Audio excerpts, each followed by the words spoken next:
You ever catch yourself saying, "I'll do it tomorrow," or "I got time, no rush"? Yeah, we all do it. But here's the thing nobody tells you. That one little habit, that tiny voice in your head saying later, it's quietly stealing your entire future right from under your nose. And in today's world, man, it's never been easier to lose years of your life. Think about it. How many hours have you burned scrolling through TikTok, Instagram, YouTube Shorts? Just one more video, one more post, and boom, 3 hours gone. Time isn't just numbers on your phone screen. Time is literally writing your story, shaping who you're gonna become. The people who respect it, they're out there crushing it, living their dreams. The ones who waste it, they're stuck, burning in regret, wondering where it all went wrong. So if you don't want to be that person looking back 5 years from now, asking, "What happened to my life?" you better pay attention to what I'm about to tell you. This isn't just some feel-good story. This is a warning. So there was this kid, let's call him Tyler, living in this small town in Ohio. Classic small-town America, you know the type. One main street, everyone knows everyone. Friday night football games. But Tyler, man, this kid was the definition of lazy. Like next-level procrastination. Had big dreams, sure, talked a big game about what he was gonna do, but when it came time to actually put in the work, he'd find every excuse in the book. His grades were slipping. His parents were on his case constantly. His teachers kept pulling him aside, trying to light a fire under him. But Tyler just brushed it off. He genuinely thought he had all the time in the world. While his friends were grinding, studying, working part-time jobs, building their futures, Tyler was glued to his Xbox, binging Netflix, basically doing anything except what he needed to do. Then one day, this older gentleman rolled into town. His name was Mr. Harrison, and word spread fast about him. This dude was like a legend, successful entrepreneur, made millions, retired young, traveled the world, the whole deal. People were lining up to talk to him, asking for advice, trying to learn his secrets. Tyler heard about him and thought, you know what? Maybe this guy can tell me some shortcut to success. Some hack that'll help me catch up to everyone without actually, working that hard. So one afternoon, Tyler saw Mr. Harrison sitting on a bench in the town square, just finished talking to a group of people. Tyler waited till everyone left, then walked up nervously and was like, "Sir, I need your help. I'm struggling, man. All my friends are ahead of me. Better grades, better opportunities. They got their lives figured out. And me? I'm just stuck. I want to be successful like you. Can you tell me what I'm doing wrong?" Mr. Harrison looked at Tyler with these knowing eyes, the kind that could see right through your excuses. He smiled a little and said, "Son, you want to know what's holding you back? You don't respect time. You keep putting things off, telling yourself you'll do it later, wasting the most valuable resource you got. Let me tell you something that might wake you up. It's about a man who learned this lesson the hardest way possible." Tyler sat down, and Mr. Harrison began his story.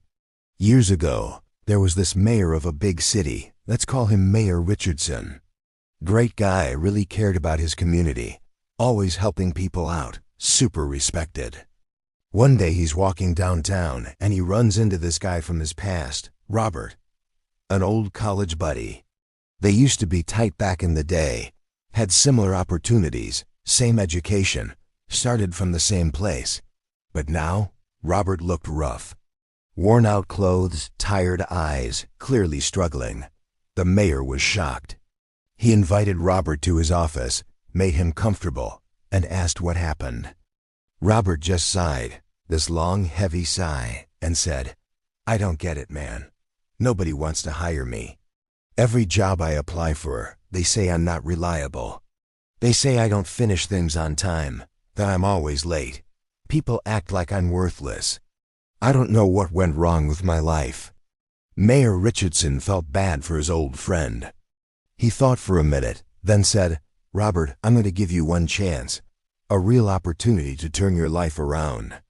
Before the sun sets today, And I mean before it actually goes down below that horizon, you can go to the city vault. Take as much cash, as many valuables as you can carry. Gold, money, whatever you can grab in those hours, it's yours to keep. No strings attached. Robert couldn't believe it. His eyes lit up. This was it. His big break. He thanked the mayor like crazy, practically ran out of there. Sprinted home to tell his wife Sarah. She was excited too, started pulling out bags and suitcases like, "Go now. Hurry, get to that vault." But Robert stopped her and said, "Hold up, babe. I'm starving. I haven't eaten all day. Let me grab something to eat first. I got time." Sarah looked at him like he was crazy but went to make him food anyway. He sat down, made himself a big sandwich, took his sweet time eating it. Then he had another one. By the time he finished, he was feeling drowsy. He looked at the clock, still early afternoon. He thought, you know what? I got hours.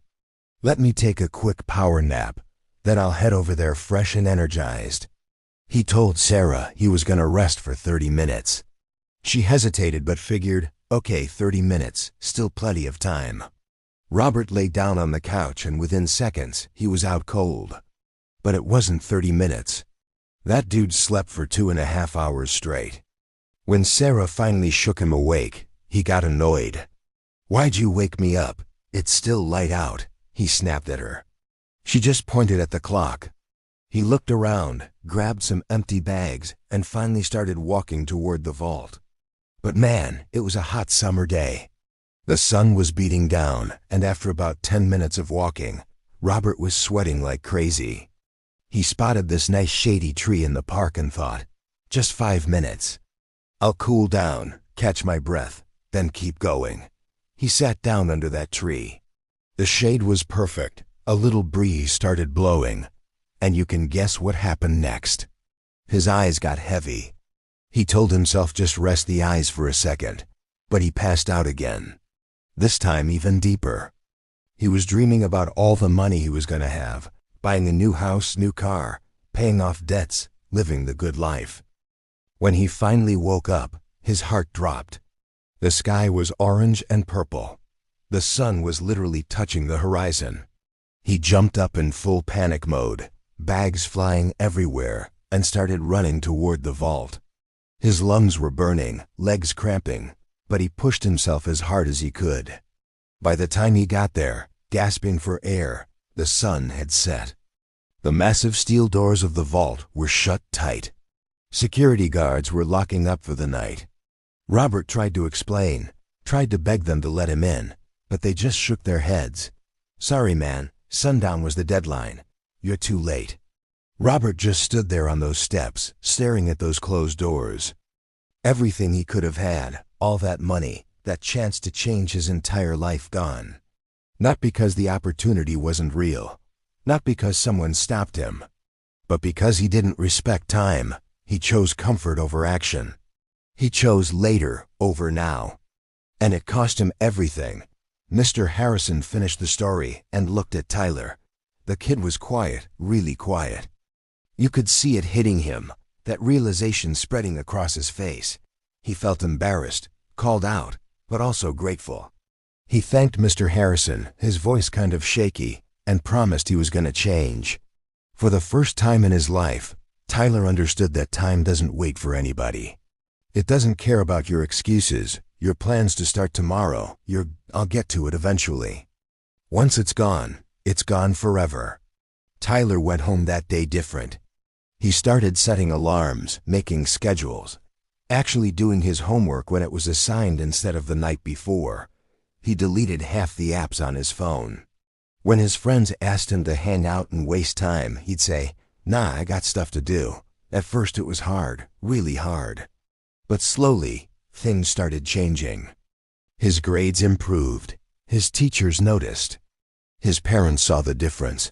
Other kids started asking him for help. He felt better about himself, more confident, more in control.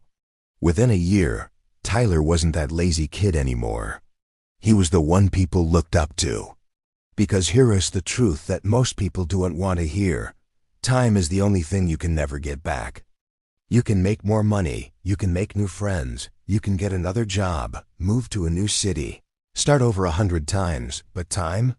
Once that second passes, it's gone from the universe forever. My dad used to tell me something when I was growing up. He'd say, the people who ignore time will eventually understand what it's worth. But they'll only figure it out after they've lost everything. And man, that hits different when you're older. There's this quote that stuck with me. If you master time, time will reward you. But if you waste time, time will destroy you. Think about it. The person who misses their flight by 2 minutes, they know what 2 minutes is worth. The athlete who loses the championship by 1 second, they know what 1 second means. The student who fails their final by 1 point because they didn't study that extra hour, they know, but by then, it's too late. The lesson is learned, but the opportunity is gone. You've got dreams, right? Things you want to do, places you want to see, the person you want to become. All of that is possible, but only if you stop wasting time. Only if you stop lying to yourself saying, I'll start Monday, or after this weekend, or when things calm down. Things never calm down. Life never gets less busy. The perfect time? It doesn't exist. The only time you got is right now, so use it. Spend real quality time with your family, not scrolling your phone while they're talking to you, but actually being present. Hang out with your friends and make memories that matter. Work on your goals every single day, even if it's just for 20 minutes. Read that book, start that business, learn that skill, go to that gym, make that call. Whatever it is you've been putting off, do it now. Because that's how you build a life you're proud of. That's how you become someone who doesn't look back with regret, but looks back with pride, knowing you didn't waste the gift you were given. Time is a gift, but it's also a test. And every single day, you're either passing or failing that test. So what's it gonna be? If this hit home for you, hit that like button. Drop a comment and let me know what you've been putting off that you finally gonna start today. I'll catch you in the next one. Until then, stop waiting, stop making excuses, and go build the life you actually want.